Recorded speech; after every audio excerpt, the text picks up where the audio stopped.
हजूमे बुलबुल हुआ चमन में, किया जो गुल ने जमाल पैदा, कमी नहीं कदरां दी अकबर, करो तो कोई कमाल पैदा। आज हम दो विशेष मेहमानों के साथ जींद चर्चा के लिए उपस्थित हुए हैं। आप हैं रमेश सैनी जी, एक लंबा राजनीतिक अनुभव, आप जींद हल्के से 2 बार एमएलए का चुनाव लड़ चुके हैं, साथ ही स्कूल संचालक के साथ साथ एक योग्य शिक्षक की भूमिका भी अदा कर रहे हैं। आपको हर गली का बच्चा बच्चा जानता है, आपको जींद शहर की हर गली से वाकिफ भी हैं। आप हैं सुधीर शास्त्री जी, जन संघर्ष मंच हरियाणा के जिला प्रधान व एक क्रांतिकारी नेता के रूप में आपको विशेष रूप से जाना जाता है।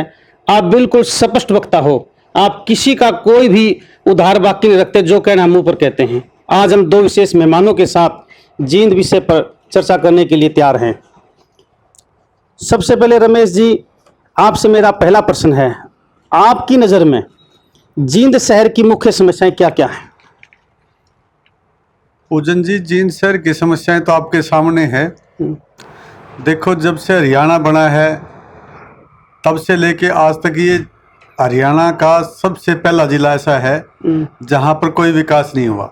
ना यहाँ पर सड़कें हैं, ना सीवर व्यवस्था है, ना कोई एजुकेशन का कोई ऐसी इंस्टीट्यूट है, ना कोई मेडिकल कॉलेज है, ना कोई इंजीनियरिंग कॉलेज है, ना कोई एक ITI को छोड़ करके ना कोई पॉलिटेक्निक है, और ना रोजगार का कोई यहाँ साधन है। ये तो एक गांव है, गांव के रूप में विकसित है। कहने का मतलब आपका ये है कि इसको शहर न कह करके मात्र गांव ही कहना काफ़ी है। सुधीर शास्त्री जी, आपसे मेरा प्रश्न है, वर्तमान सरकार द्वारा जींद शहर में कौन कौन सी विकास कार्य करवाए गए हैं? ऐसा है पूजन जी, हम देख रहे हैं जब से ये सरकार सत्ता में आई है उससे पहले की ही शहर में काफ़ी समस्याएं थी, उनका समाधान तो दूर, उलट बहुत बुरा हाल जींद शहर में बना हुआ है।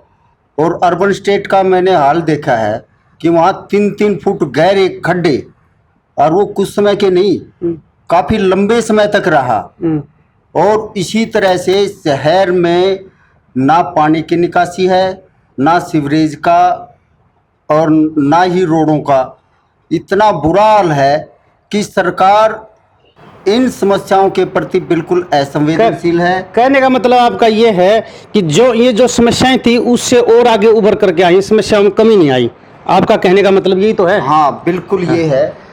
रमेश सैनी जी, आपसे मेरा प्रश्न ये है कि 1967 से लेकर और आज 2020 तक जनता ने हर बार अपना विश्वास करके विधायक बनाया।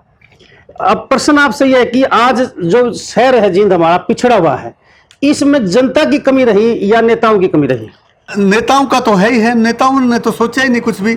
नेताओं ने तो इसे के एक बार ये 96 के अंदर रेलवे कोच फैक्ट्री यहाँ जींद में आने लग रही थी, तब अपने आपसी मतलब उस भेदभाव की वजह से, नेताओं की लड़ाई की वजह से कपूरथला में जा लगी। कहने का मतलब यह है कि नेताओं की आपाधापी के कारण भी हमारा पिछड़ेपन का एक मुख्य कारण है, आप यही कहना चाहते हैं? जी बिल्कुल।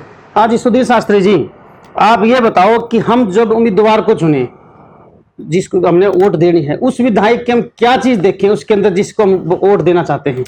असल में पूजन जी बात ये है कि जो विधायक हम चुनते हैं वो जनता की पसंद का नहीं होता, वो होता है राजनीतिक पार्टियां या घरानों की पसंद का।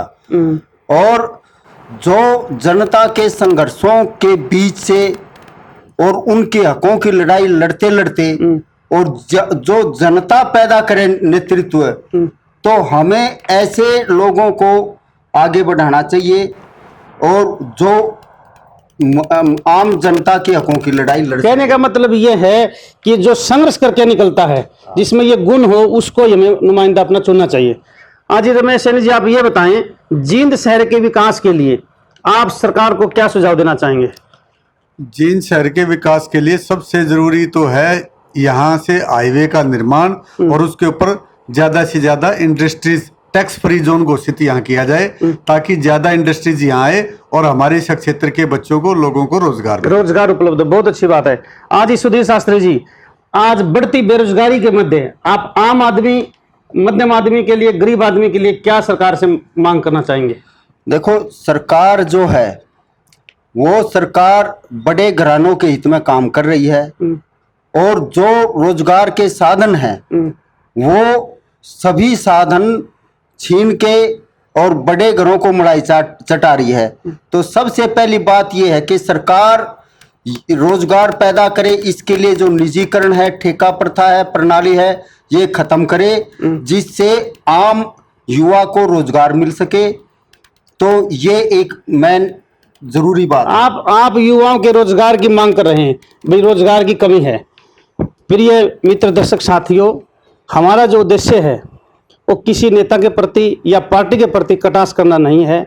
हमारा उद्देश्य है, हमें अपने शहर से एक अगाध प्रेम है और हमारा कर्तव्य बनता है, हमारी जन्मभूमि भी है, इसके प्रति हम केवल अपने जींद शहर की समस्याओं को जन जागृति के माध्यम से ये आवाज़ उठा करके संबंधित अधिकारियों तक और इसके जिम्मेवार नेताओं तक अपनी आवाज़ पहुंचाना चाहते हैं। यही हमारा एकमात्र उद्देश्य है। आप सभी महानुभावों का बहुत बहुत धन्यवाद।